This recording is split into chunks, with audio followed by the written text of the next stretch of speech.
Yuk jadi bagian dari dakwah kami. Dukung operasional dakwah dan sosial kami, raih pahala amal jariah yang terus mengalir sampai hari kiamat. Baik, bismillah. Assalamualaikum warahmatullahi wabarakatuh.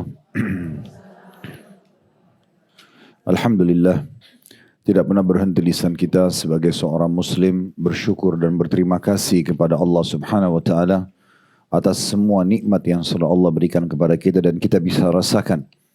Berapa banyak makanan, minuman, oksigen, air, bahkan fasilitas yang lainnya, pakaian, tempat tinggal, kendaraan, pasangan hidup, anak-anak, dan apapun yang bisa membuat roda kehidupan kita bisa berjalan, yang sudah kita nikmati semuanya, dan rezeki itu akan terus berjalan sampai ajal seseorang dari kita meninggal dunia nanti atau sampai ajalnya.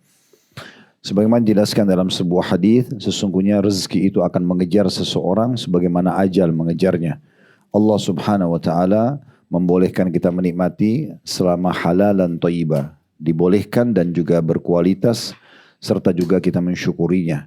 Dan nikmat terbesar Bapak Ibu sekalian adalah Bapak-bapak yang saya sapa tentunya di online karena di sini hadir ibu-ibu. Maka nikmat terbesar adalah nikmat Islam dan iman. Dan saya yakin kita duduk bersama-sama di sini karena ingin mendalami dan menambah iman dan Islam kita. Dan ini nikmat terbesar. Karena dengan ini kita jadi mengenal siapa pencipta alam semesta ini, apa tujuan kita ada di muka bumi ini dan mana yang harus kita kerjakan dan tidak boleh kita kerjakan, dan mana yang boleh kita nikmati dan tidak boleh kita nikmati, biasa dikenal dengan halal dan haramnya Allah. Dan Allah memerintahkan kita mempertahankan nikmat ini sampai seseorang di antara kita meninggal dunia. Wala tamutunna illa wa antum muslimun, dalam firman Allah Subhanahu wa taala. Maka alhamdulillah atas semua nikmat tersebut. Selanjutnya kita panjatkan salam hormat kita kepada manusia yang paling pantas untuk dihormati dan diucapkan salam hormat kepadanya, Nabi besar Muhammad sallallahu alaihi wa ala alihi wa sahbihi wasallam, sebagaimana Allah telah perintahkan kita untuk mengucapkan salam hormat tersebut. Seperti biasa, bila Allah SWT mudahkan, kita akan melanjutkan materi masalah rumah tangga, yaitu 40 nasihat memperbaiki rumah tangga yang ditulis oleh Syekh Dr. Muhammad bin Saleh Al-Munajjid. Kembali kami ingatkan, tentunya kita akan masuk nanti ke nasihat yang ke-16 insyaAllah. Namun kita perlu mengingatkan kembali bahwasanya rumah tangga adalah jalan tol menuju ke surga. Jalan pintas menuju ke surga. Karena seseorang kalau berstatus istri ataupun suami, dia bisa mengejar banyak sekali peluang dan kesempatan untuk masuk surga dari pasangan tersebut. Cukup dengan menjalankan tugas dan kewajibannya. Dan itu berarti memberikan hak pasangan yang sudah Allah bebankan di atas pundaknya. Dan dia bertugas sebagai suami ataupun istri sampai ajalnya datang. Dan lebih besar lagi pahalanya kalau status dia bertambah menjadi seorang ayah dan ibu, dengan terus memberikan hak anak-anak yang telah Allah bebankan di atas pundaknya. Semua ini kalau dikerjakan karena Allah Subhanahu wa taala, maka akan sangat melimpah sekali pahala yang bisa didapatkan. Seorang suami yang terus memberikan perhatian dan hak istrinya dari nafkah, memenuhi kebutuhan makanan, minuman, pakaian, tempat tinggal dan transportasi semampunya, dan juga memberikan perlindungan, pendidikan ya, kepada istrinya, dan juga kebutuhan biologisnya, serta seorang istri juga menjalani kepatuhan kepada suaminya, keluar rumah dengan izin, tidak memasukkan sembarangan orang ke rumahnya kecuali dengan izinnya, kemudian memenuhi kebutuhan biologisnya, mengurus rumah dan anak-anaknya. Begitu juga kalau punya anak-anak, diberikan hak-hak mereka dengan perlindungan, makanan dan minuman yang terbaik, pendidikan yang terbaik, perlindungan yang terbaik. Anak-anak juga pada saat sudah dewasa berbakti pada orang tuanya sebagai balas jasa. Sebenarnya lingkup ini saja sudah cukup bisa membawa seseorang ke dalam surga. Dan Nabi SAW mengatakan, siapa yang telah menikah maka dia telah menyelamatkan setengah agamanya, tinggal bertakwa kepada Allah di setengah yang tersisa saja. Oleh karena itu, ini satu nasihat yang sangat baik. Bagaimana setiap orang di antara kita menjadikan rumah tangga dia itu sebagai ajang menuju ke surga. Dan ini 40 nasihat memperbaiki dan menjadikan rumah tangga kita rumah tangga yang membawa kepada surga itu sendiri. Tentu di sini, mohon maaf saya tidak tahu status ibu-ibu dan bapak-bapak yang hadir di pengajian kita. Saya menjelaskan masalah hukum syar'i. Jadi jangan salah faham. Kalau ada yang kami sampaikan bertepatan dengan keadaan Anda, kami tidak bermaksud apa-apa. Ya, karena ini penting untuk disampaikan. Dalam agama Islam, di saat memang pintu pernikahan itu masih terbuka, maka menikahlah, gitu kan? Karena memang ini bagian daripada ibadah yang sangat besar pahalanya.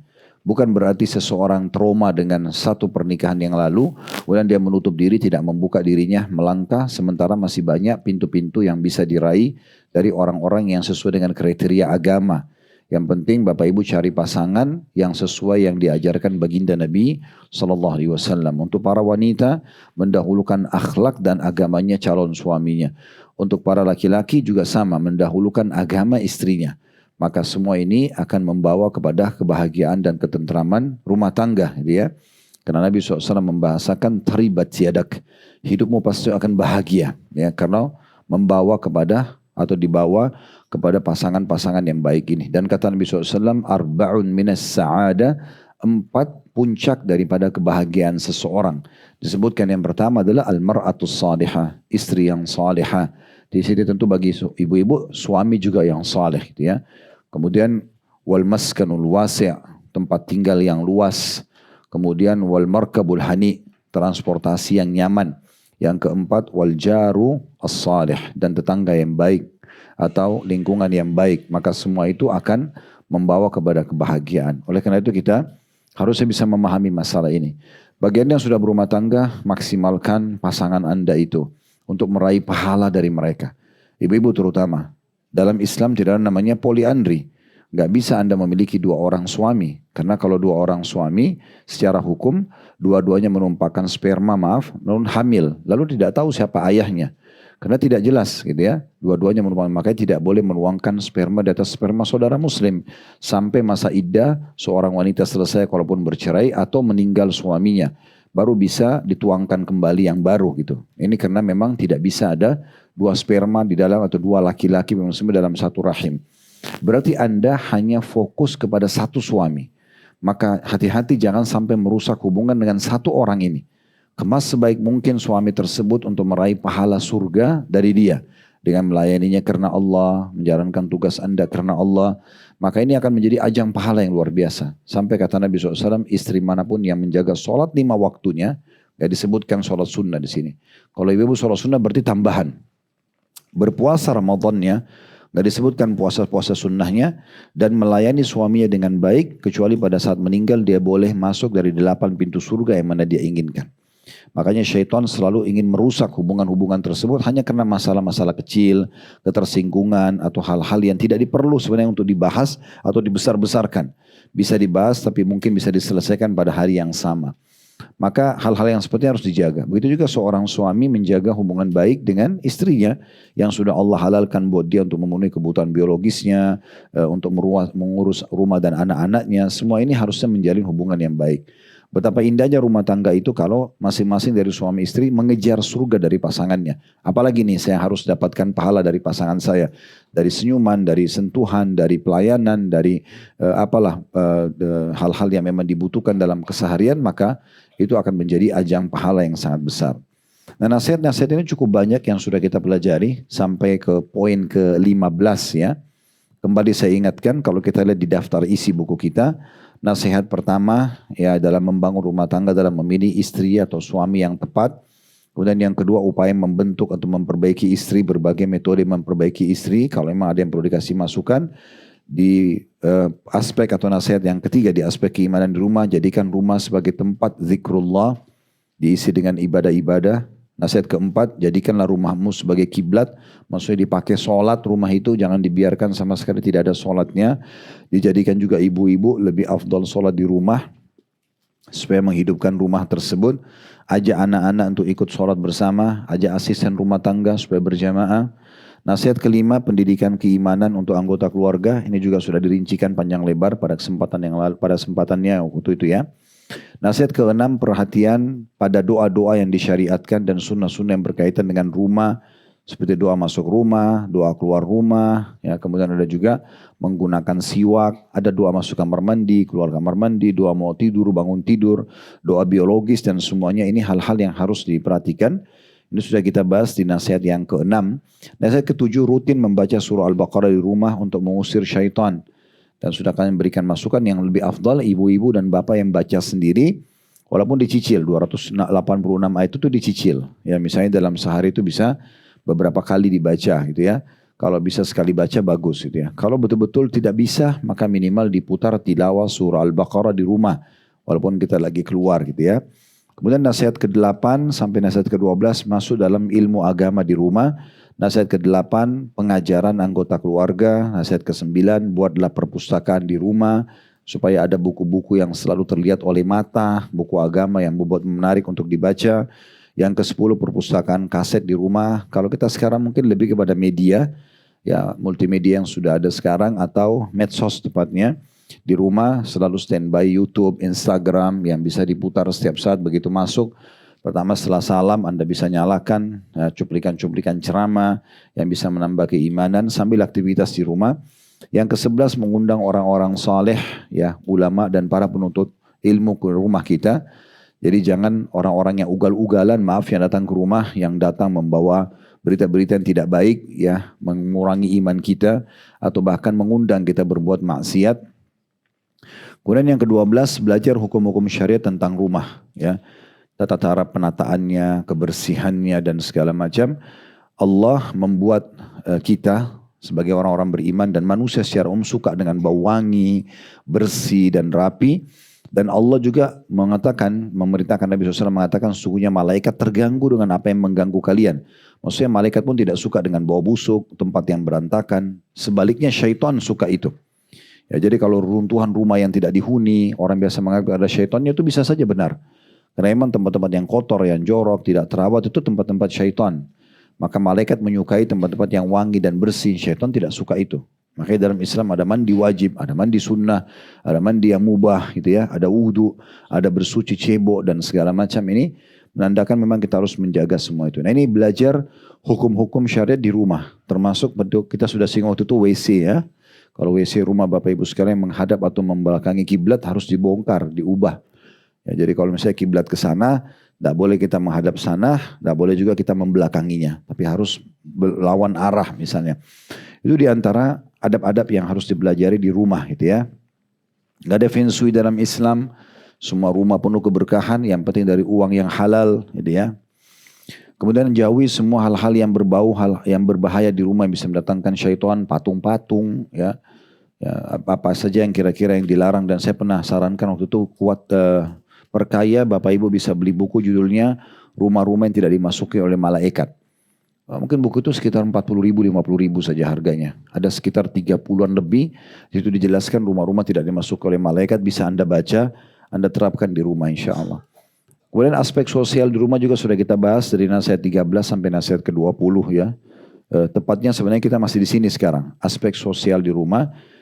13, 14 dan 15 sudah kita bahas. Ya, saya ingatkan ke-13 memberikan kesempatan untuk mendiskusikan persoalan-persoalan keluarga. Ada saatnya kita duduk, berdiskusi, kita pecahin sama-sama. Makin kita memfungsikan fungsi tempat-tempat di rumah makin bagus. Kayak misalnya meja makan tempat untuk makan. Berarti bukan saatnya diskusi pekerjaan di situ atau permasalahan keluarga. Saatnya makan. Akhirnya nanti makan jadi tidak enak kalau membicarakan tentang perkara keluarga gitu ya. Jadi kita bahas masalah makanan, masalah itu halal, boleh. Ya, besok mau makan apa lagi, bagaimana pilihan makanan itu dari keluarga, misalnya ibu sudah masak atau siapin makanan atau beli dari luar, bagaimana tanggapan suami, bagaimana tanggapan anak, misalnya tanggapan orang tua tentang makanan kita, penataannya, itu semua diselesaikan di meja makan. Masalah keluarga dibahas di ruang keluarga. Ya. Di ranjang urusannya tidur dan biologis. Gitu. Emang sudah begitu, jangan bahas masalah keluarga di atas ranjang, gak ketemu nanti. Jadi itu akan mengubah suasana dan mengubah juga hubungan. Bisa saja mungkin kita menyinggung sesuatu yang pasangan kita tidak suka. Akhirnya batal lah biologisnya, terganggu tidurnya. Nah ini semua karena tidak bijaksana gitu ya. Jadi tempat-tempat itu semua juga mesti dimaksimalkan. Yang ke-14 nasihat juga sudah kita bahas. Tidak menampakkan konflik keluarga di depan anak-anak. Terjadi clash antara Anda dengan suami, Anda dengan suami atau Anda dengan istri, maka hanya Anda berdua saja. Butuh penengah, penengahnya adalah orang-orang yang lebih bijaksana dan ahli di bidangnya. Misalnya ahli agama, seorang psikolog misalnya, dan seterusnya. Seperti itu ya, yang bidang. Tapi jangan tunjukkan di depan anak-anak kalau kita sedang bertengkar. Ya, kita harus bisa mengontrol diri. Bagi anak-anak, kita ini adalah pahlawan mereka. Tidak ada orang yang paling diidolakan oleh anak-anak kecuali orang tuanya. Ya, itu pasti mereka yang paling mengidolakan orang tua. Jadi jangan sampai melahirkan konflik yang tidak baik. Ibu-ibu jangan bilang ke anak-anak misalnya, kenapa ini benar terjadi kasus begitu ya. Bagaimana nanti kalau pilih mana? Pilih ibu atau pilih ayah gitu ya. Bagaimana kalau ibu bercerai sama ayah? Padahal sebenarnya lagi tidak ada apa-apa. Anak itu tiba-tiba sudah punya satu pemahaman kalau ayahnya akan jahat sama ibunya. Ya, padahal sebenarnya tidak terjadi apa-apa. Sebagai contoh saja, gitu ya. Kemudian juga yang ke-15 tidak membolehkan orang yang tidak baik agamanya memasuki rumah. Peringatan usahakan semampu mungkin untuk lebih banyak berada di rumah. Ini yang terakhir kita bahas. Ya. Dan ini tentunya dari judulnya sudah kita bisa fahami, kalau Bapak Ibu mau berteman sama orang-orang, bertemanlah dengan orang yang lebih baik secara kualitas dari kita. Kualitas keimanan, kualitas ilmu, ya, kualitas apalah pengalaman, ya. Jangan lebih buruk dari kita. Kita jangan downgrade kehidupan kita. Jangan berteman dengan orang yang gagal dalam banyak hal. Gagal rumah tangganya, gagal pekerjaannya, gagal membina anak, mengasuh anak. Ini jangan berteman sama orang-orang seperti ini. Berteman dengan orang yang bisa memberikan manfaat ekstra buat kita. Nah itu juga sudah kita singgung pada pertemuan yang lalu. Dan khusus masalah peringatannya sudah kita jelaskan. Kalau mau keluar dari rumah, keluarlah dari rumah dalam kondisi punya kebutuhan. Ya, jangan sengaja menghabiskan banyak waktu di luar rumah padahal sebenarnya kita tidak butuh untuk itu.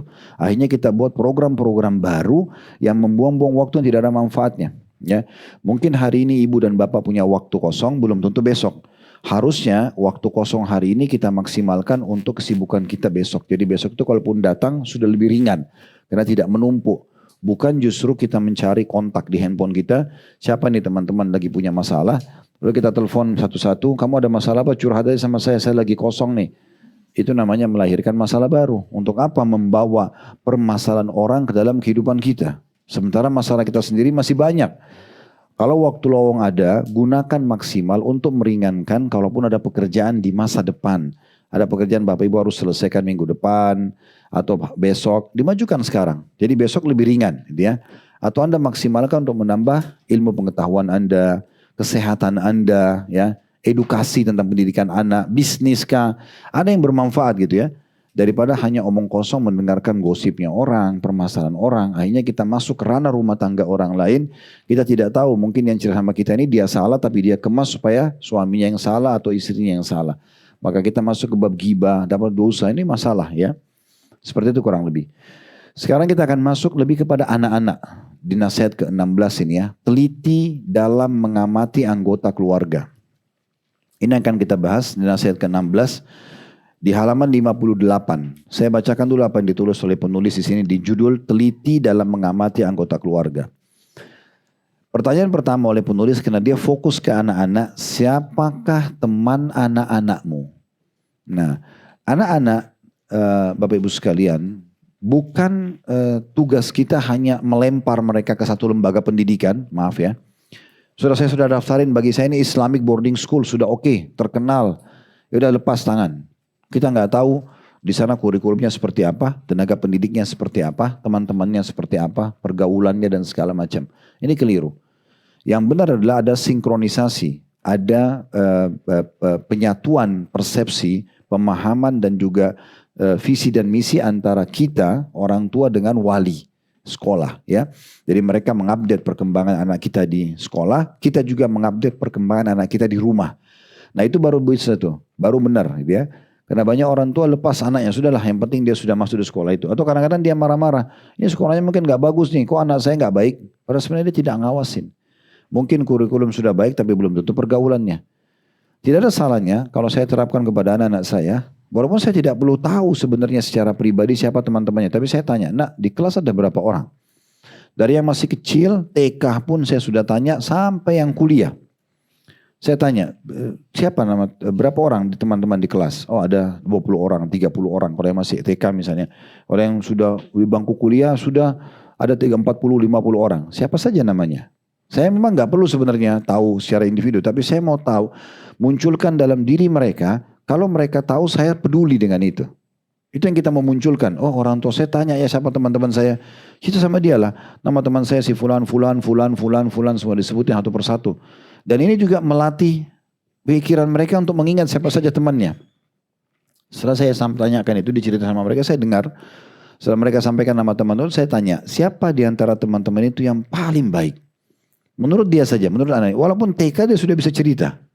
Oh si fulan atau SD dia cerita. Kenapa baik? Dicerita sama dia, oh karena suka berbagi. Mungkin masih sebatas akalnya dia lah.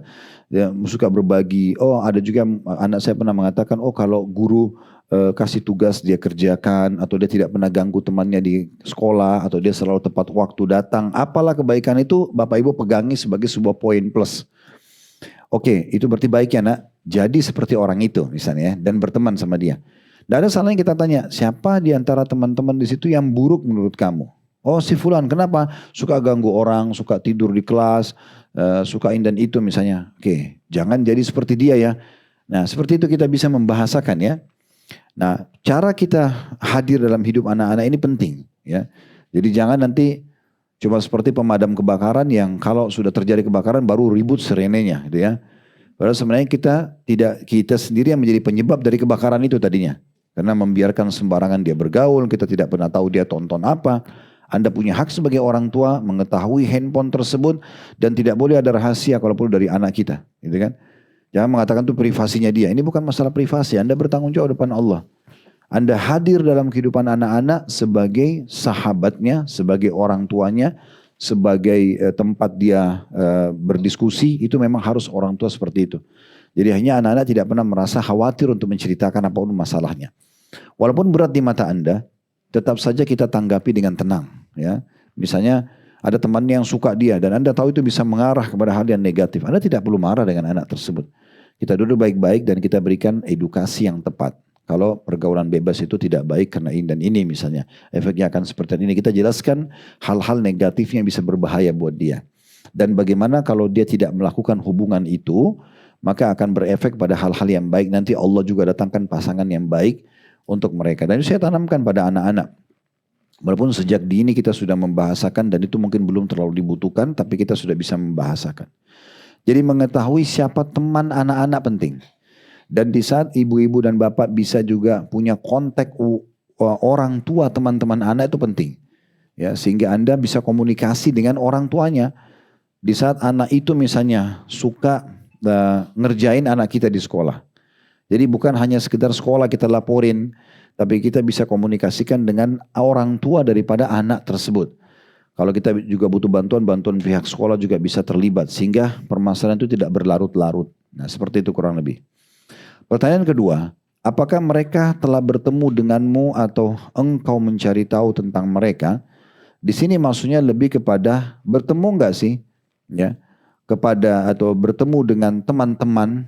Ya, sekali Bapak Ibu boleh undang teman-temannya anak-anak ke rumah. Biar kita kenal gitu ya. Oh ternyata ini si fulana, si fulana, si fulana. Tinggal di mana nak? Anak ibunya siapa? Ayahnya siapa? Gitu ya.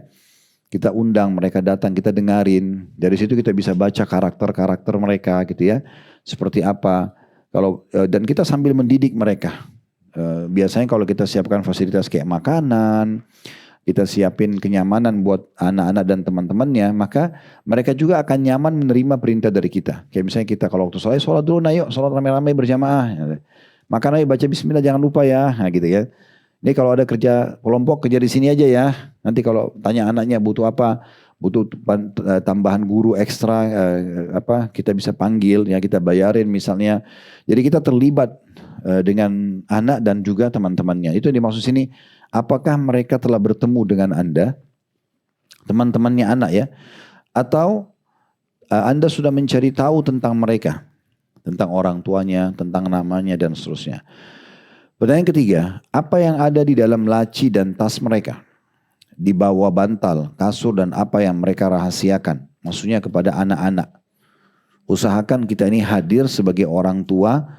Di satu sisi adalah orang tua yang membesarkan mereka dan membiayai mereka dan mereka harus hormati dan patuhi. Sisi yang lain kita juga di beberapa keadaan hadir sebagai kakaknya, sebagai sahabatnya ya. Jadi kita hadir untuk mendengarkan permasalahannya, kita duduk memecahkan permasalahan bersama-sama. Saya pernah berbagi tips mendidik anak yang menarik. Kalau 14 tahun ke bawah, semua keputusan mutlak di tangan Bapak Ibu sekalian. 14 tahun ke bawah, semua keputusan mutlak di tangan kita. Pakaiannya, makanannya, sekolahnya. ya, teman-temannya, kita yang atur semuanya.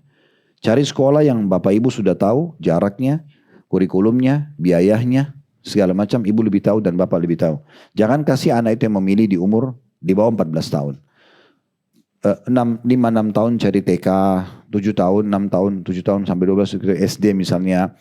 Ini jangan mereka yang cari, Anda yang mencari itu semua. Pakaian, siapin pakaiannya, ini pakaiannya nak pakai. Dari kecil sudah dibiasakan pakaian yang Anda mau. Busana muslimah, busana muslim, sholat sudah diperintahkan. Semuanya sampai umur 14 tahun, Anda yang atur semuanya.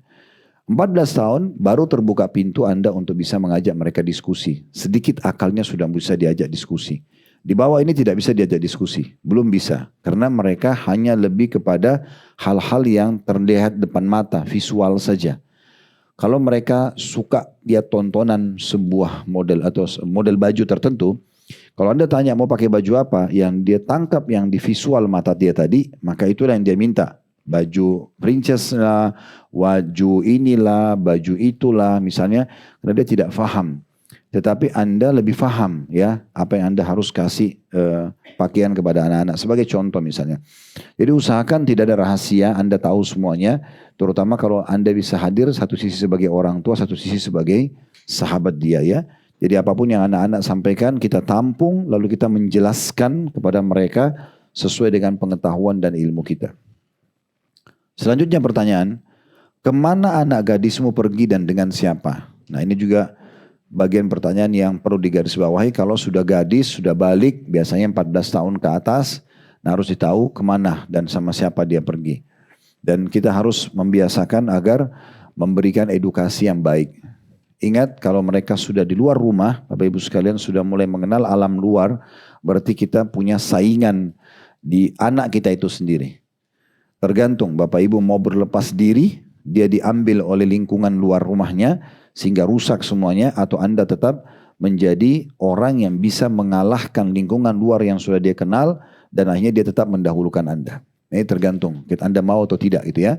Kalau seseorang tua yang peduli dengan pendidikan Anda dan dia jadikan itu sebagai aset dia, dari kecil anak ini dari bayi saya yang besarkan sampai umur 14 tahun, setelah kenal lingkungan luar, maka tetap saya itu adalah anak saya yang harus saya jaga, maka itu akan kita selalu peduli. Dan di sini sudah saatnya kita hadir sebagai pesaing dari lingkungan luar yang mulai dia kenal gitu ya. Karena kalau kita di rumah cuma tahu marah-marah saja, sementara di luar sana dia selalu didengar ungkapannya, curhatannya, maka dia akan lebih memilih di luar rumah. Bahkan tidak sedikit di antara mereka meninggalkan rumah, walaupun kita sudah besarkan dari kecil, orang yang baru dikenal sehari, 2 hari, sebulan, setahun sudah cukup bisa menarik orang ini, anak ini keluar dari rumah kita. Nah ini jangan sampai terjadi. Oleh karena itu kita memang harus ekstra hati-hati. Ya. Biasanya nanti setelah mereka dewasa baru mereka menyadari itu. Saya ingat betul tante saya, kebetulan beliau tinggal di Australia sekarang, sudah warga negara di sana. Beliau bilang, saya setelah punya anak gadis baru saya paham kenapa ibu saya dulu itu sangat ketat. Kalau keluar nggak boleh sampai malam, harus tahu keluar sama siapa. Terus saya bilang, kok ibu saya kayak kolot banget, yang ini nggak boleh, itu nggak boleh. Karena sebatas pikiran saya, ini baik-baik saja kok. Karena kita tidak punya pengalaman tentang masalah bahaya yang bisa terjadi. Tapi orang tua kita punya pengalaman. Bisa diperkosa, bisa di ini, bisa di itu. Kadang-kadang dia tidak mau, tapi teman-temannya kasih obat perangsang, bius, dan segala macam. Bisa terjadi banyak hal. Atau dikasih narkotika, atau dijahati secara kasar, dibuat semacam satu konspirasi yang tidak baik ya. Seakan-akan bukan temannya lakukan, pada temannya yang melakukannya. Cukup banyak kasus-kasus kriminal di lapangan yang kita khawatir gitu ya. Beliau bilang, justru setelah saya punya anak gadis baru saya tahu. Kenapa kok dulu orang tua sekedar, saya tahu manfaatnya. Kata dengan itu saya juga jadi hati-hati, ibu saya larang loh, ayah saya larang. Tetap bisikan kita melarang mereka dan memberikan masukan pada saat mau keluar rumah, itu tetap menjadi sebuah bawaan, walaupun mereka akhirnya keluar gitu ya, contohnya. Nah ini pertanyaan-pertanyaan yang harus kita jawab dalam diri kita masing-masing. Kata beliau, sebagian orang tua tidak mengetahui kalau ternyata di dalam lemari anaknya terdapat gambar-gambar dan kaset video yang tidak mendidik atau dalam kurung masalah porno. Bahkan kadang-kadang minuman atau pil yang memabukkan. Ini mungkin sedikit kita kasih gambaran ya. Bukan hanya anak-anak, orang dewasa, Bapak Ibu sekalian. Film-film seperti ini sama sekali tidak mendidik dan akan merusak fitrah biologis kita. Ya. ulama menjelaskan tentang masalah ini dan Anda bisa juga melihat dalam kalau meneliti penelitian ilmiah tentang masalah kejiwaan ya, apa yang ditonton, apa yang didengar itu semua bisa berpengaruh pada kejiwaan seseorang ya. Sebenarnya secara alami kebutuhan biologis itu akan terpenuhi dan secara alami orang tahu seperti bagaimana dia memasukkan makanan di mulutnya, sebagaimana dia menarik oksigen dari hidungnya ya. Sebagaimana fungsi tangan menjamah, mata melihat, telinga mendengar, mereka sangat mengetahui manusia secara alami tahu fitrahnya, biologis memang kemaluan dengan kemaluan itu sudah alami. Cuma memang kalau mau ditambah dengan edukasi, cukup banyak edukasi dalam hadis-hadis Nabi SAW. Kami pernah bedah dalam satu buku, judulnya Mahkota Pengantin, diantaranya satu bab panjang lebar dibahas oleh penulis masalah biologis dalam Islam. Membaca doa, kemudian melakukannya dengan ini dan itu, menghindari apa yang diharamkan. Semua itu ada dirincikan secara khusus ya. Dan itu memang dalam hadis-hadis tersebut ada batasan tidak boleh melihat aurat orang lain. Ya, kemudian tidak boleh melihat yang haram karena menonton film porno ini merusak fitrah alami kita. Fitrah alami itu fitrah alami biologis ya. Tadinya kita suka pasangan jadi nggak suka tapi kita malah membayangkan orang lain. Karena yang ditonton adalah orang-orang yang pasti lebih tampan dan lebih cantik gitu kan otomatis. Dan akhirnya pasangan itu hanya menjadi seperti boneka dan ini keliru. Ya, secara fitrah merusak itu. Oleh karena itu kita tinggalkan semua ini dan kita menikmati apa yang sudah Allah halalkan di depan mata kita. Ini untuk orang yang sudah berumah tangga saya tidak boleh. Di antaranya pengalaman di pengajian ada satu ibu yang sudah sangat sepuh datang kepada kami bertanya, bagaimana hukumnya Ustaz kalau ada seorang suami yang sudah tidak bisa menggauli istrinya kecuali harus bawa laptop di atas ranjang dan nonton. Baru dia merasa syahwatnya bisa bangkit gitu kan. Karena memang ini sudah tahunan begitu terus. Sehingga bagi dia tidak bisa lagi membangkitkan biologisnya kecuali harus dengan tontonan. Ini sudah rusak fitrahnya. Padahal sebenarnya tidak perlu yang seperti itu, tetap akan bisa alami gitu ya. Ini akan merusak fitrah itu. Dan juga akan mendukung perzinahan, akan melihat aurat orang lain dan segala macam. Itu kalau yang sudah berumah tangga saja nggak boleh. Ya. Apalagi kalau yang belum berumah tangga, yang masih gadis, yang masih bujang, anak-anak kita biarkan mereka sembarangan punya sesuatu di kamarnya. Maka kita harus mengawasi. Jadi pesan daripada penulis ini adalah bagaimana Dr. Munajjid mengatakan hafizahullah, cek semuanya itu demi kebaikan mereka. Jadi mereka juga merasa diawasin gitu ya. Sebagian mereka tidak tahu, maksudnya orang tua, anak gadisnya pergi ke pasar bersama pembantu. Lalu ia menyuruh pembantu itu menungguinya bersama supir. Selanjutnya ia pergi sesuai janjinya dengan salah seorang kekasihnya. Sebagian lagi pergi menghisap rokok bersama kawan-kawan sepermainannya yang buruk. Ya, maksudnya di sini dia bilang, saya mau pergi dulu ibu, saya mau pergi dulu ayah. Jalan sama pembantu rumah tangga, sama supir, nanti pergi satu tempat, supir dan pembantu ini disogok sama dia, tanda kutip dikasih makan segala macam, dia pergi ke tempat lain, dia melakukan perbuatan-perbuatan yang tidak benar gitu ya. Nah ini sering terjadi karena kurangnya pengawasan orang tua atau tadi dimulai dari masalah rokok. Rokok kan sudah kita tahu racun yang dilegalkan ya. Tidak ada satupun pemerintah sebenarnya yang membolehkan itu. Ya, sebagaimana kita tahu pemerintah kita pun mengeluarkan rokok bisa membunuhmu dan segala macam lah efek-efek yang sudah disampaikan. Dan tulisan dulu sebelum rokok bisa membunuhmu di pelang-pelang kita sekarang itu disebutkan tentang masalah impotensi, kemudian apalah segala macam penyakit-penyakit dan berapa banyak orang yang meninggal karena disebabkan masalah rokok. Tapi karena masih saja orang melanggar, ditulis yang besar rokok bisa membunuh dan itu masih dianggap biasa. Diwajibkan lagi pasang foto orang yang tenggorokannya bolong dan segala macam, masih juga orang mau langgar gitu ya. Oleh karena itu hati-hati, jangan dianggap remeh masalah ini. Ya, fatwa ulama lebih cenderung kepada pengharamannya. Oleh karena itu tidak usah, ya. Rokok sendiri itu merusak. Kalau Anda ke dokter ditanya paling pertama, merokok enggak? Ya, minum alkohol enggak? Kalau enggak baru diperiksa sama dokter. Ya. Naik di atas ranjang diperiksa. Kalau merokok iya, alkohol iya, enggak usah langsung tulis resep aja. Enggak usah diperiksa, Anda sudah tahu penyakitnya, ya, masalahnya ada. Jadi lebih baik dihindari. Untuk apa gitu ya? Sudah terlanjur Ustaz, ya harus belajar untuk meninggalkannya. Harus meninggalkan dan baca efek-efek negatif tentang masalah ini. Sehingga tidak berefek kepada anak-anak Anda. Ada orang tua aja anaknya merokok sama-sama. Ini agak unik ya. Salah satu guru SD di Jeddah, kejadian nyata, dia merokok dan dia bawa bungkusan rokok di kantongnya, dia masuk ke masjid dekat rumahnya. Ada kebetulan syekh sedang menjelaskan ayat Al-Quran Dan Allah menghalalkan buat kalian tayyibat, semua yang baik-baik. Makanan baik, minuman baik, pakaian yang baik, tempat tinggal yang baik, semua penampilan yang baik itu dihalalkan. Dan Allah haramkan khaba'ith, semua yang buruk-buruk.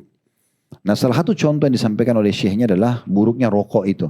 Karena baunya, karena efek racun yang bisa dihirup bagi perokok pasif, bagi perokok itu sendiri dan segala macam hal. Dan bagaimana pendapat-pendapat ulama tentang masalah itu. Akhirnya dan pendapat medis, dia bilang, kata guru SD nih, Syekh saya mau tanya, ini rokok ada di kantong saya.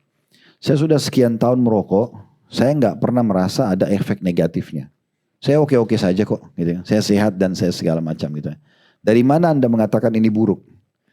Syekhnya melihat karena orang ini sudah memang ketagihan rokok sudah lama dan dia sepertinya bukan sedang mencari kebenaran. Orang ini hanya mau mengatakan Anda salah Syekh dalam menyampaikan.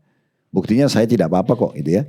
Maka kata Syekhnya, kalau memang pendapat Anda rokok itu baik, saran saya, sebentar lagi Anda pulang, Anda beli rokok yang banyak, terus bagi, kasih istri Anda rokok, kalau perlu bayi Anda pun dikasih rokok. Ya. Maka orang ini karena dia guru, dia faham. Oh saya sudah faham Syekh, kenapa itu tidak baik. Kalau baik ya sudah, berarti semua orang bisa. Untuk apa di bandara dibuatkan khusus ruangan perokok? Kenapa enggak umum aja? Kenapa di pesawat tidak boleh merokok? Kenapa di ruangan-ruangan ber-AC dilarang merokok? Kenapa enggak buka aja semua? Karena memang sudah jelas penelitiannya memang itu bahaya sekali, berefek ya. Jadi jangan dianggap remeh, sehingga kalaupun kita anggap remeh akan dianggap remeh juga oleh anak-anak kita dan seluruh lingkungan di sekitar kita. Dan di alam ruqyah syariah ya, pengobatan orang yang kena sihir, kena ain, ini ada efek rokok di situ. Ini saya sendiri mengalami ya, saya mengalami sendiri. Saya pernah meruqyah salah satu keluarga. Orang dekat saya kebetulan saya ngeruqyah. Sementara saya ruqyah depan mata saya, bukan dia lagi tapi jin yang ngomong sambil teriak-teriak. Ampun saya mau keluar gini. Kita bacain ayat cukup lama, setengah jam lebih. Ada satu keluarga yang lain, baru datang dari luar ke rumah itu. Saya ngeruqyah di ruang tamu. Dia masuk, rupanya dia baru habis merokok. Dari luar, orangnya memang perokok gitu. Jadi di bajunya ada bau rokok itu. Dia masuk, dia lewat di sebelah orang yang saya ruqyah sendiri orang ini. Teriak-teriak. Tiba-tiba dia berhenti lalu dia mengatakan, dia hisap begini, kawan dia ngomong gitu. Demi Allah ini. Dia tunjuk orang yang masuk itu, kawan dia bilang. Terus yang itu bilang, kok saya bilang kawan? Iya, saya bilang karena kamu merokok. Orang sekarang kalau kasih sesajen di gunung-gunung, kasih 2 bungkus rokok. Kenapa rokok? Nah, jawab sendiri deh. Gitu. Jadi nggak usah dekatin benda ini, gitu kan? Nggak usah didekatin benda ini. Masih banyak hal-hal lain yang lebih sehat, gitu kan? Mau dikatakan itu elektrik, mau dikatakan itu tembakau, apapun sifatnya, udah dihindari saja. Karena fatwa ulama lebih banyak melarangnya, gitu kan? Dan juga secara medis dan pemerintah di seluruh dunia juga melarang masalah itu sebenarnya. Nah, ini lebih baik dihindari. Karena ini biasanya anak-anak itu dia mau mencoba karena dia lihat orang tuanya kan gitu. Ya, dia lihat orang tuanya, ibunya atau ayahnya melakukan itu. Maka sebaiknya kita mulai dengan diri kita kalau kita ada, kemudian kita nasihatin kepada anak-anak. Itu akan jauh lebih baik. Insya Allah rumah yang selamat dari asap-asap seperti ini akan jauh lebih aman, ya, akan jauh lebih baik. Kemudian dikatakan mereka yang bisa lepas diri dari anak-anaknya itu tidak akan bisa lepas dari persaksian pada hari yang agung, maksudnya hari kiamat. Dan mereka tidak akan bisa lari dari kengerian hari pembalasan. Maksudnya kalau orang anggap remeh masalah ini, tidak penting untuk nanyakan anaknya bergaul sama siapa, apa yang dia konsumsi, apa yang dia lihat, apa yang dia dengar. Seakan-akan sudahlah saya tidak lihat kok, saya tidak tahu misalnya. Maka dia tidak akan bisa lepas dari hisab Allah hari kiamat. Karena Allah kasih anak itu sebagai amanah. Harus kita jaga amanah tersebut. Ya. Beda kalau mereka sudah berumah tangga, kalau anak perempuan Anda lepas tanggung jawab suaminya. Ya, kan? Tapi tetap kalau Anda lihat kemungkaran Anda ingatkan. Tapi selama masih bersama kita, itu adalah kewajiban kita. Disebutkan dalam sebuah riwayat, Inna Allah sa'idun kulla ra'in amma sar'ahu ahafidha am dayya'ahu hatta yas'al ar-rajulu an ahli baitihi. Kata Nabi SAW, sesungguhnya pasti Allah akan meminta pertanggungjawaban kepada setiap pemimpin atas apa yang dipimpinnya. Apakah ia menjaganya atau melalaikannya. Sampai atau sehingga seorang laki-laki pun ditanya tentang anggota keluarganya. Dalam hadis yang lain, kalian semua pemimpin dan kalian akan diminta pertanggungjawaban pada hari kiamat. Disebutkanlah yang pertama, seorang pemimpin negara, wilayah, dia bertanggung jawab terhadap masyarakatnya akan diminta pertanggungjawaban hari kiamat. Seorang suami, pemimpin terhadap istri dan anaknya akan diminta pertanggungjawaban hari kiamat. Seorang istri, pemimpin atas harta rumah suami dan anak-anak suaminya akan diminta pertanggungjawaban hari kiamat. Seorang budak adalah bertanggung jawab terhadap harta majikan dan diminta pertanggungjawaban hari kiamat. Kalian semua pemimpin akan diminta pertanggungjawabannya pada hari kiamat nanti. Maka jadilah sosok ibu dan ayah yang melepaskan diri dari tanggung jawab karena kita sudah meninggal dunia. Karena tugas kita sebagai suami, sebagai istri, sebagai ayah, sebagai ibu sampai ajal datang. Setelahnya bukan tanggung jawab kita lagi, ya. Yang jelas kita sudah berusaha maksimal selama kita masih hidup dan bertugas di muka bumi. Lalu kata penulis sini, tapi ada hal-hal yang perlu diperhatikan. Yang pertama, pengawasan itu hendaknya dengan diam-diam. Ya, jadi ada pertanyaan yang secara langsung, ada yang diam-diam. Dan apa? Kita kumpulin informasi, baru nanti kalau kita tegakkan hujah pada anak-anak, dia mengelak, kita sudah punya data-datanya gitu ya. Yang kedua, tidak untuk menakut-nakuti, tapi untuk memperbaiki keadaan. Yang ketiga, agar anak-anak tidak merasa kehilangan kepercayaan diri. Maksudnya di sini jangan dimarah-marahin, dibentak-bentak di depan orang, di depan teman-temannya, tapi kita bisa menasihatinya empat mata, ya. Siapa yang punya permasalahan dalam rumah tangganya, bicarakan empat mata, antara suami istri, antara anak atau sama anak, lalu kemudian dipecahkan permasalahan tersebut. Dan sebelumnya Anda bisa berlindung dulu kepada Allah dari semua keburukan, semua gangguan syaitan, semua pertengkaran. Dan Anda minta kepada Allah agar diberikan kebenaran, ditegakkan hujah, baru kemudian Anda berbicara. Yang keempat, dalam menasihati dan memberi hukuman, hendaknya memperhatikan umur, pengetahuan dan tingkat kesalahan yang mereka lakukan. Tidak semua dipukul rata. Anak-anak yang di bawah 7 tahun atau tadi 14 tahun itu mereka masa belajar. Biasanya kesalahan-kesalahannya lebih banyak kepada masalah teknis, ya. Masalah teknis. Jadi ini masih bisa kita luruskan dengan hal-hal yang lebih ringan dibandingkan yang 14 tahun ke atas dan dosa itu pelanggarannya lebih besar. Apalagi kalau sudah balik, ya. Ini ada tingkatan-tingkatan hukuman yang bisa kita berikan, ya.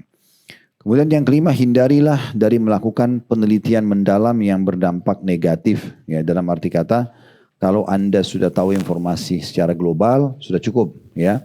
Tinggal Anda sampaikan kepada anak-anak dan Anda luruskan pemahaman mereka. Lalu kata penulis, seseorang berkisah kepada penulis, maksudnya kepada Dr. Muhammad Munajjid Hafidahullah, seorang ayah memiliki komputer di dalamnya ia agendakan semua kesalahan-kesalahan anaknya dengan perincian tanggal dan hari sekaligus. Apabila terjadi kesalahan baru, ia tampilkan kembali nama file yang khusus mencatat kesalahan anaknya tersebut. Lalu ia tulis kesalahan yang baru sehingga kesalahan itu terhimpun rapi, baik yang lama maupun yang baru. Komentarnya, kita bukan dalam perusahaan dan ayah bukanlah malaikat yang ditugasi menulis semua dosa dan kesalahan. Ayah seperti itu hendaknya membaca banyak-banyak buku tentang dasar-dasar pendidikan dalam Islam. Sebaliknya penulis juga mengetahui ada orang, jadi maksudnya poin ini bukan berarti kita harus memfolderkan atau kita filekan secara khusus kesalahan anak kita. Dan ingat, setiap permasalahan yang Bapak Ibu hadapi kalau mau ringan kehidupannya, dan ini resep awet muda juga ya, setiap ada satu masalah, clearkan di waktu yang sama, di hari yang sama, jangan diinapkan, yang benar memaafkan, yang salah minta maaf, buka lembaran baru. Udah, jangan dibahas lagi yang lalu-lalu, ya, sehingga tidak akumulasi. Ya. Saya pernah nasihat itu ya, bagi Bapak Ibu yang pernah ribut suami istri, WA-WAan, bertengkar, walaupun saya sarankan setiap ribut di WA tidak usah tanggapi pasangan. Jangan ditanggapin. Kalau ada yang perlu ditanggapin, nanti sudah redah emosi baru kita diskusikan. Ketemu, bicara baik-baik. Minum teh berdua, ya, makan pisang goreng, apalah, duduk berdua baru kita pecahin ya, sama-sama masalah. Bukan WA masuk emosional dibalas emosional. Makin menjadi api di handphone. Ada yang sampai handphone dibanting, ada yang sampai marah dengan tukang parkir, segala macam yang tidak masuk akal. Karena memang syaitan bumbuhin itu. Nggak tepat. Ingat ya, terjadi keributan jangan direspon. Makin diam makin bagus. Karena kalau kita diam itu akan membuat permasalahan bisa lebih sederhana. Syaitan pada saat membisikin pasangan kita dengan menggebu-gebu, dia akan kehabisan bahan karena kita tidak menanggapinya. Kalau sudah tenang, baru kita pecahkan permasalahan. Itu lebih tepat, lebih bijaksana gitu kan. Tenangkan diri masing-masing, baru kemudian ketemu dalam kondisi yang berbeda, lalu kita bicarakan permasalahan tersebut. Dengan niat mencari kebenaran. Siapa yang benar memaafkan, siapa yang salah minta maaf, selesai. Semua isi WA hapus. Ya, terutama ibu-ibu ini ya. Ya, karena kemarin di daurah keluarga, saya nggak tahu ada yang ikut gak di sini, kami adakan di Bandung kemarin, Majelis Rumah Tangga Islam 4, salah satu yang kami bahas dari 40 kiat mempertahankan rumah tangga, itu di kiat keempatnya mengenal karakter pasangan. Di antara hal yang ibu harus perbaikin kalau di perempuan tanda kutip ada karakter pendendamnya. Ya, dendam di sini bukan berarti orang dibunuh balas bunuh, bukan itu. Tapi kalau ada sesuatu yang dianggap sama dia sebagai sebuah alat atau senjata, satu waktu dibutuhkan disimpan. Ya. Makanya pernah ribut sama suami, isi WA disimpan semua, walaupun sudah baikan. 1 tahun kemudian lagi minum teh sama suami, lalu terlintas masalah itu. Kamu pernah buat, suami sudah lupa, mana? Ini buktinya. Nah ini untuk apa? Ada pernah banyak kasus rumah tangga kami pecahkan. Di antara ibu-ibu dari awal menikah belum terjadi interaksi baik banyak sama suaminya. Dia udah kumpulin segala macam data yang bagi dia mungkin dibutuhkan nanti. Ya, supaya kalau terjadi keributan saya sudah punya argumentasi. Belum terjadi keributan. Untuk apa pakai manajemen konflik dalam rumah tangga? Tidak benar gitu ya. Tidak ada manajemen konflik dalam kehidupan seorang muslim. Ini pernah kami jelaskan di banyak pengajian. Karena kebetulan saya waktu S2 di Makassar, saya yang dapat giliran nulis makalah di jurusan manajemen pendidikan waktu itu, manajemen konflik. Di Amerika itu ada beberapa pakar ekonomi mengembangkan sebuah sistem manajemen namanya manajemen konflik. Tadinya di perusahaan sebenarnya itu ya. Jadi mereka berpikir kalau perusahaan itu berjalan sehat-sehat saja, nggak ada konflik, nggak ada sesuatu yang terjadi di perusahaan, berarti tidak sehat. Maka dianjurkan di sistem itu, supaya owner perusahaan atau pimpinan itu sengaja menguji stafnya. Sengaja taruh handphone sembarangan, sengaja taruh duit untuk menguji mereka. Kan melahirkan konflik. Orang ini jujur atau tidak, mengetes mereka. Padahal sebenarnya tidak diperlukan. Mungkin orang ini jujur, tapi di saat kita nguji dia, bisa saja setan godain, lalu dia mengambil. Salah, gitu kan. Contohnya, makanya ini gagal, ini manajemen gagal. Ya, sebab pakar ekonomi yang lain juga membantahnya gitu ya. Sebab tidak harus ada konflik baru dianggap itu perusahaan sehat. Nah ada banyak orang tarik ini dalam rumah tangganya. Kalau suaminya baik-baik saja, kayaknya ada rahasianya nih. Gitu. Misal, atau istrinya oke-oke baik saja, kayaknya ada sesuatu nih. Untuk apa? Ya, ini tadi yang beliau tekankan. Kita ini, suami dan istri bukan ditugasi menikah menjadi pengawas. Tapi kita menjadi pendamping. Ya, beda ya. Pengawas memang selalu cari kesalahan orang. Mengawasi kesalahan orang. Pekerjaan. Tapi kalau kita bukan, kita jadi pendamping. Dia benar kita dukung, dia salah kita rangkul untuk sama-sama keluar dari kesalahan tersebut. Itu poin penting yang harus digarisbawahi. Di sini kata penulis, sebaliknya, penulis juga mengetahui ada orang-orang yang menolak sama sekali untuk ikut campur dalam urusan anak-anak mereka. Dengan dalih anak tidak akan puas bahwa kesalahan yang ia lakukan itu sebagai kesalahan sampai ia terperosok ke dalamnya. Lalu ia mengetahui kesalahan itu dengan sendirinya. Maksudnya ada orang tua, sudahlah biarin nanti dia belajar sendiri. Dia salah nanti dia kena hukumannya baru dia kapok. Nah, tidak bisa begitu juga. Terlalu loss terhadap anak-anaknya. Keyakinan yang menyimpang ini berasal dari berasal dan muncul dari filsafat barat. Dari filsafat barat serta teori kebebasan yang tercelah. Ya, karena mereka anggap itu bebas. Apalagi 18 tahun ke atas sudah nggak usah ikut campur, nggak usah diskusi, nggak usah segala macam. Sungguh ini adalah hal yang jauh dari kebenaran. Sebagian orang melepaskan kendali untuk anaknya karena takut menurut anggapannya anak itu akan membencinya. Ia berkata saya mencintainya apapun yang ia kerjakan. Ini juga banyak orang tua terjerumus salah di sini ya. Terlalu cinta pada anak sehingga apapun yang anak mau buat semuanya dibolehkan. Padahal sebenarnya dia tugasnya mengawasi anak-anak tersebut ya.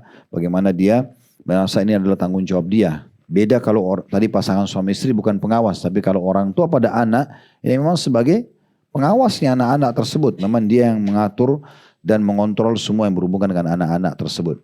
Saya yakin ya insya Allah ya. Saya pun terapkan itu di rumah dan berjamaah ikutin saran kami. Ternyata betul. Teorinya adalah kalau kita membiasakan anak dari kecil kita yang mengaturnya. Dari hal yang kecil pun makanannya, pakaiannya, sekolahnya segala macam. Sampai dewasa pun apapun yang kita bilang. Subhanallah, semua diiyakan sama anak-anak. Kita mau pergi kemana, mereka tinggal ikut. Kita mau ini, terserah ayah dan ibu, bahasanya gitu ya. Sampai pada tingkat menikah pun ya sudah, gak apa-apa pilihan ayah dan ibu. Setelah menikah pun mereka tidak pernah putus komunikasi dan diskusi sama orang tuanya. Karena memang dari awal sudah dibentuk seperti itu.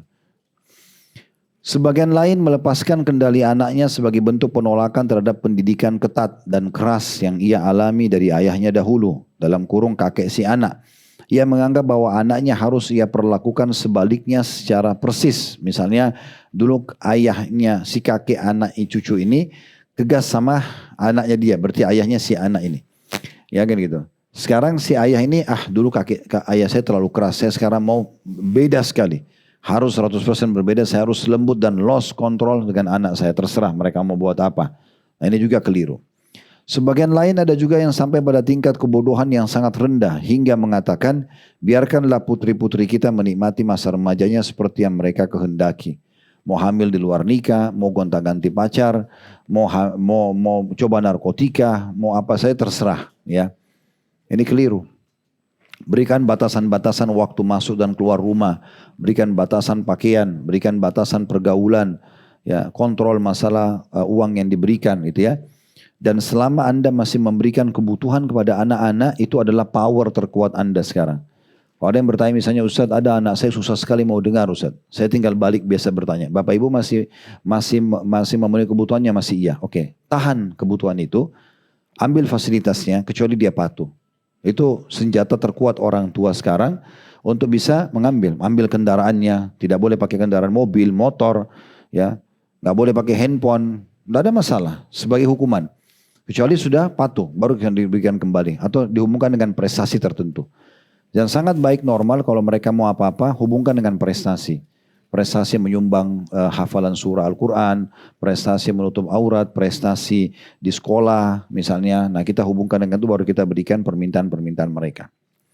Sebagai terakhir di sini, di paragraf terakhir di masalah di nasihat 16, apakah tipe ayat seperti ini terfikirkan di benaknya bahwa kelak anak-anak mereka pada hari kiamat akan memanggil-manggil orang tuanya untuk mengatakan, hai Bapak, kenapa engkau membiarkan aku berbuat maksiat? Maksudnya pernah enggak tipe ayah dan ibu yang selalu mengatakan biarlah anak saya terserah, biarin bebas. Ya sudah pilih jalanmu nak dan segala macam. Itu tidak akan ditanya pada hari kiamat oleh Allah. Itu pemahaman yang keliru. Pasti akan semua ditanyakan oleh Allah subhanahu wa ta'ala. Baik, kita akan masuk sekarang ke nasihat ke-17 ya. Walaupun sebenarnya nasihat ke-17 ini panjang ya bahasanya, tapi dia sangat erat korelasinya dengan bahasan kita yang ke-16. Lalu pertanyaan selanjutnya, apa yang harus saya lakukan dengan anak-anak saya? Bagaimana saya memulai semua dengan anak-anak di rumah? Ya, itu di nasihat ke-17. Perhatian terhadap anak-anak di rumah. Dalam hal ini ada beberapa segi yang perlu diperhatikan, di antaranya yang paling dasar, perhatikan masalah bacaan dan hafalan Al-Quran, juga kisah-kisah Islami. Biasa dibacain tentang kisah 25 Nabi dan Rasul, kisah tentang sahabat. Apalagi kalau masih kecil-kecil tuh enak banget, mau tidur dibacain, lagi sementara main mau diajak makan sambil kita bercerita. Itu pun juga menambah edukasi buat kita ya. Karena kalaupun kita membaca, kita juga menambah edukasi. Cukup banyak buku-buku yang bisa kita beli. Jadikan hal yang paling mereka cintai buku. Suka dengan dibacain buku, suka dengan disampaikan cerita pada saat mau tidur. Saya dari mulai anak-anak mulai ngomong aja kecil, saya udah biasakan tuh supaya bisa berbicara sama mereka tentang masalah kisah Nabi, ya, nama-nama sahabat, gitu ya. Kisah-kisah itu kalau saya tidak sempat saya sampaikan pada istri untuk menyampaikan. Jadi ini bisa membuat mereka terbiasa dengan itu dan menyukainya. Dan jangan anggap remeh masalah hafalan dan bacaan Quran ya. Saya pernah bilang jangan wariskan keburukan yang pernah terjadi pada diri kita kepada anak-anak. Kalau Bapak Ibu bisa baca Quran di umur 30 tahun, 40 tahun, maka anak-anak justru harus hafal Quran di umur 15 tahun misalnya. Kita tutupi kekurangan kita di situ. Kalau ibu-ibu bisa pakai jilbab di umur 30, 40 tahun, anak-anak harus dari kecil sudah pakai jilbab. Kita tutupi kekurangan kita di situ. Jangan, ibu juga dulu begitu kok, nak, enggak apa-apa. Misalnya. Jadi tanggung jawab depan Allah nanti, gitu ya. Jadi kita tutupi kekurangan kita. Kata penulis, betapa indah manakala sang ayah atau ibu mengumpulkan anak-anaknya untuk membacakan kepada mereka ayat-ayat Al-Quran dengan sedikit keterangan. Lalu memberikan hadiah-hadiah bagi yang bisa menghafalkannya. Seorang anak yang masih kecil bisa juga menghafal surah Al-Kahfi karena ayahnya selalu mengulang-ulang bacaan ayat tersebut setiap hari Jumat. Demikian pula dengan mengajari anak dasar-dasar akidah Islam seperti yang termuat dalam hadis ihfadillaha yahfaduk. Jagalah Allah, niscaya Allah akan menjagamu. Dan mengajari mereka adab atau akhlak serta doa-doa seperti doa makan, tidur, bersin, juga membiasakan salam dan meminta izin. Artinya menghidupkan suasana Islami di rumah. Ya, makanya kita pun harus membenahi diri kita Bapak Ibu sekalian. Kita juga harus punya bekal ilmu yang cukup supaya kita bisa mengajarkan kepada anak-anak gitu ya. Nah, kita bisa mulai dengan hal-hal dasar seperti ini, mengingatkan tentang masalah akidah. Ya, kalau tidak Anda bisa ikutin serial buku yang ada. Saya di toko kami saya pernah minta teman-teman staff untuk mendatangkan buku-buku anak-anak dan itu data cukup banyak serial yang sudah dibuat. Serial Nabi, ada serial Anak Soleh, ada serial mengenal Islam dari rumah, mengenal Islam di sekolah, dan banyak sekali hal-hal lain itu kita bisa ikuti serial itu kalau Anda tidak punya kurikulum pribadi gitu ya.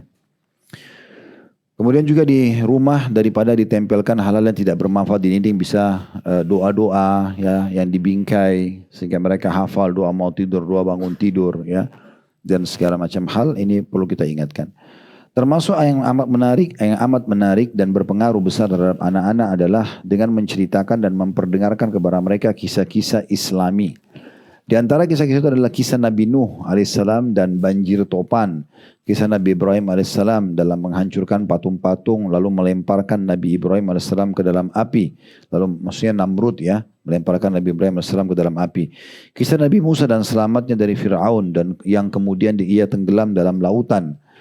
Kisah Nabi Yunus alaihissalam dalam perut ikan, kisah singkat Nabi Yusuf alaihissalam dalam perjalanan hidup, kisah Nabi Muhammad SAW seperti diutusnya beliau sebagai Rasul dan kisah hijrah, petikan peperangan Rasulullah SAW seperti perang Badar, Khandak dan yang lainnya, serta seperti kisah beliau dengan seorang laki-laki yang mempekerjakan untanya dan membebaninya lebih dari kesanggupannya sehingga membuatnya lapar dan kepayahan sehingga unta itu mengadu kepada Nabi SAW. Ini kisah-kisah semua ya tentunya, tapi setiap kisah ini ada kisah sendiri yang harus disampaikan. Tapi ini secara global. Kalau yang terakhir itu kalau kisah perang Badar, perang Khandak ini memang Bapak Ibu harus baca. Karena ini panjang kalau saya ingin ceritakan dan sudah kami tuangkan di kajian Sirah Nabawi di Khalid Basarma Official. Bapak Ibu klik logonya nanti ada playlist. Tekan playlistnya nanti akan ada kajian Sirah Nabawi cukup panjang gitu ya. Dan bagi yang ada waktu bisa hadir di Blok M, ini sebulan sekali saja ada tablik akbar kita, serial Nabi dan serial sahabat ya. Kalau serial Nabi Alhamdulillah sekarang sudah 3, nanti bulan depan pekan kedua kita akan masuk serial Nabi keempat. Kita sudah bahas Nabi Adam, sudah bahas Nabi Idris, sudah bahas Nabi Nuh dan nanti akan masuk Nabi Hud alaihissalam. Kita akan selesaikan 25 Nabi dan Rasul. Kalau kisah para sahabat itu sudah kurang lebih 50, hampir 60 nama orang sahabat. Nah itu kami sebulan sekali selang-selingkan dengan serial sahabat. Nah ini bisa diambil jadikan juga sebagai kurikulum. Kalau perkataan di sini penulis mengatakan dan bisa Anda sampaikan kisah Nabi dengan seorang laki-laki yang membebankan untanya di atas kemampuannya. Ini salah satu mukjizat Nabi Muhammad SAW Bapak Ibu sekalian ya. Nabi pernah jalan melihat ada unta meneteskan air mata. Maka Nabi SAW pun memanggil, siapa pemilik unta ini? Ada satu anak muda mengatakan saya Rasulullah. Kata Nabi SAW sebagai mukjizat ya, tidak semua orang bisa bicara dengan unta. Tapi Nabi SAW mengatakan unta ini baru saja mengeluh kepadaku kalau engkau membebankan dia di atas kemampuannya. Maka jangan kau lakukan itu. Gitu kan? Nah itu yang dimaksud sini ya. Kalau Anda tidak dijelaskan mungkin tidak mengetahui ini yang ditulis oleh penulis setelah dikatakan seperti kisah perang Badar dan Khandak dan yang lain seperti kisah beliau dengan seorang laki-laki yang mempekerjakan untanya dan membebaninya lebih dari kesanggupannya sehingga membuatnya lapar dan kepayahan sehingga unta itu mengadu kepada Nabi SAW. Juga kisah orang-orang soleh seperti kisah Umar bin Khattab radhiyallahu anhu dengan seorang ibu bersama anak-anaknya yang kelaparan di dalam kemah ya. Ini yang satu malam Umar jalan di pinggir Madinah menemukan ada ibu yang sedang memasak api unggun. Ternyata di dalamnya itu batu karena ibu ini sudah 3 hari nggak makan bersama anak-anaknya dan supaya anaknya tidur capek nangis tidur akhirnya kena ngantuk. Padahal mereka kira sedang masak padahal sebenarnya sedang masak. Ini ada kisah sendiri ya. Kalau kita ingin sampaikan tentu cukup panjang. Saya ini disampaikan garis besarnya. Ya, kalau salah satu kisah yang menarik adalah kita sampaikan kisah-kisah seperti ini. Kemudian kisah Ashabul atau Ashabul Ukhdud. Ini juga sudah kami sampaikan panjang lebar di kajian Sirah Nabawi. Ashabul Ukhdud, ashab jamak daripada sahib, maksudnya orang-orang ya. Ukhdud adalah parit. Ya, jadi di masa kerajaan dulu di Yaman, ada satu raja zalim, siapapun yang beriman sama Allah dibuatkan parit, dibakar di situ. Dikenal dengan Ashabul Ukhdud. Yang beriman semua dilempar ke situ ya. Nah, ada kisah satu orang ibu bersama bayinya ini bicara dalam buaian. Yang bicara dalam buaian kan ada bayinya Juraij, ada Nabi Isa, dan ada bayi ini, bayi ibu ini ya. Yang dikenal dengan kisah bayi di kisah Ashabul Ukhdud. Jadi waktu ibunya mau loncat ke dalam api bersama orang-orang beriman yang lainnya, dia pikir kesian bayinya kebakar dengan api. Tapi bayi itu bicara mengatakan, hai ibu, loncatlah karena engkau dalam keadaan benar. Maka ibu itu pun melempar dirinya ke dalam api karena mempertahankan imannya kepada Allah. Ini kisah Ashabul Ukhdud cukup panjang. Ya, kisah yang perlu memang kita renungi baik-baik. Kalau dalam riwayat Bukhari itu bisa memakan sekitar 2 lembaran hadis ya. Tapi menarik sekali untuk bisa dipelajari. Kemudian kisah pemilik kebun dalam surah Nun ya.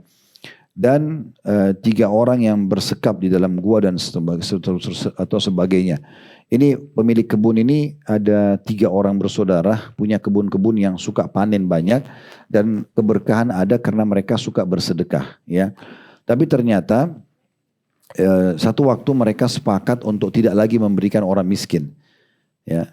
Sudah, mulai sekarang kita berhentikan ini supaya kita lebih banyak keuntungannya. Mereka tidak sadar dengan niat buruknya itu, Allah buat datangkan hama dan api yang akhirnya merusak kebun-kebun mereka.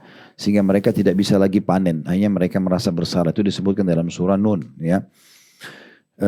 Kemudian ada 3 orang yang tersekap di dalam gua, ini dalam hadis Bukhari. Yang hujan, kemudian 3-3-nya masuk ke dalam gua, lalu ada batu turun menutup pintu gua. Lalu salah satu di antara mereka mengatakan, ayo kita cerita, ayo kita sampaikan kepada Allah amal yang paling kita anggap ikhlas karena Allah. Yang satu bilang, ya Allah saya dulu suka sama seorang wanita dan saya ingin sekali berzina dengannya tapi dia menolak terus. Sampai satu waktu dia butuh uang dan akhirnya saya beri syarat dan dia iyakan. Pada saya sudah berada di antara 2 pahanya, maksudnya tinggal meletakkan kemaluan di kemaluan saja.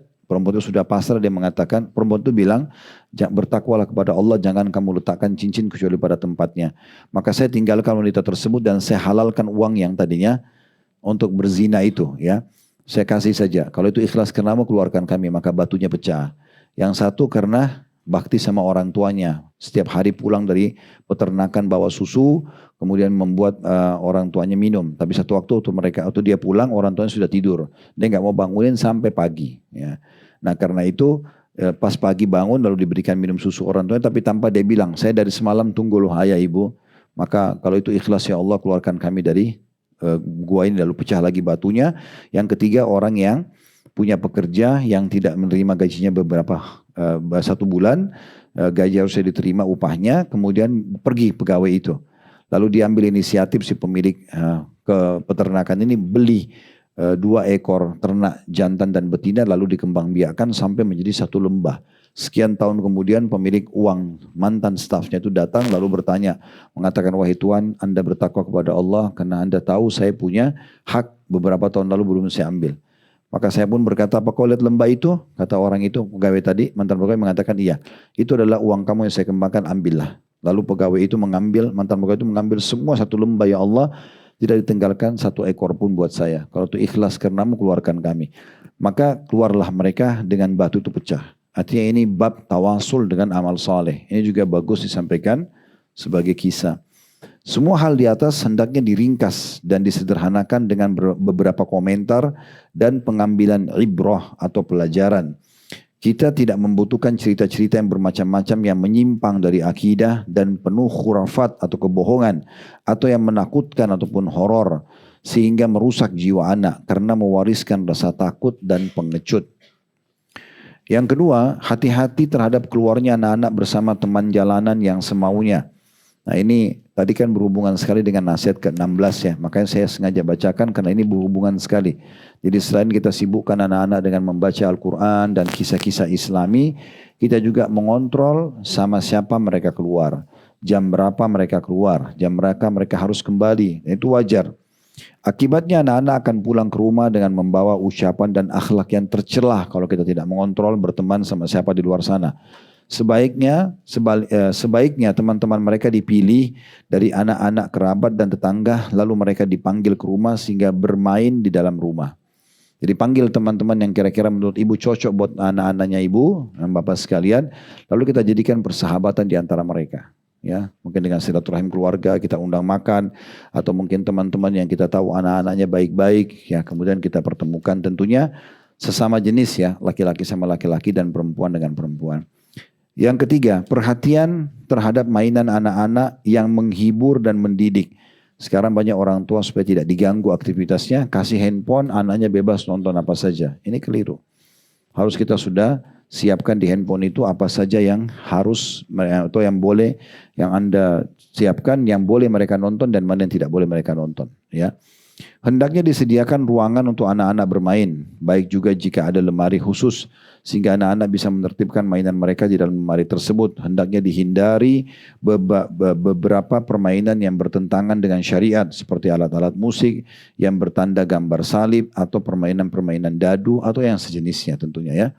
Ya, patung-patung, boneka-boneka, ya, yang tidak jelas asal muasalnya, gitu ya. Yang sebenarnya tanpa kita kalau kita tidak belikan anak juga tidak ada ruginya gitu ya. Sebagai contoh.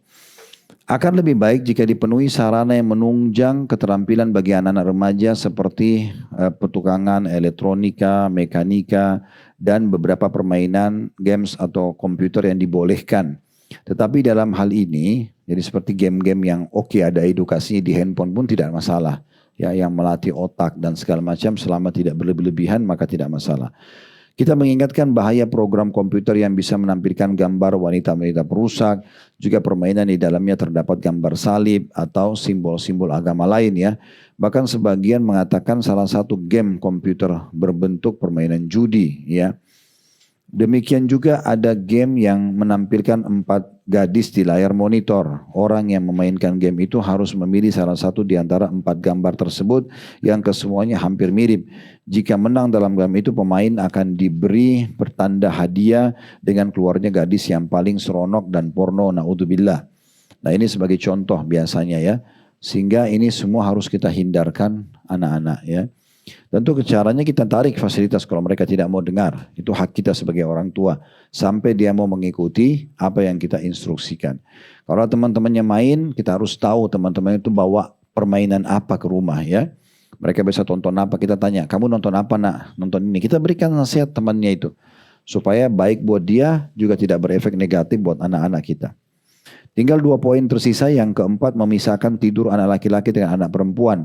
Inilah perbedaan cara menertibkan rumah antara orang yang taat beragama dengan orang yang sama sekali tidak memperhatikan persoalan agama. Berjalan sesuai dengan hadis Nabi SAW, ajarkan anak kalian sholat di umur 7 tahun, pukul mereka di umur 10 tahun dan pisahkan mereka di ranjang. Ya. Tentu idealnya laki-laki sama laki-laki pun, perempuan sama perempuan pun dipisah. Apalagi kalau lawan jenis. Walaupun saudara kandung ya. 10 tahun dipisah semuanya. Karena syaitan tetap bisa bermain syahwat di situ ya. Walaupun perempuan sama perempuan. Jadi kita pisahkan. Ya. Kalau betul-betul rumah tidak mencukupi maka bisa dipisahin dengan jarak misalnya ya, paling tidak.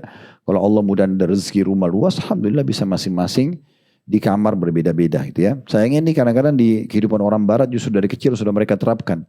Anaknya masih kecil sudah punya kamar masing-masing gitu ya. Yang terakhir, ini juga tidak kalah penting harusnya ada bercanda dan menyayangi anak-anak. Jadi jangan lahir sebagai figur orang yang menakutkan bagi anak-anak, tapi lahir sebagai ibu dan ayah yang penyayang, yang periang, ya, yang penghibur, yang menjadi tempat untuk dia berbicara, ya, dia berdiskusi.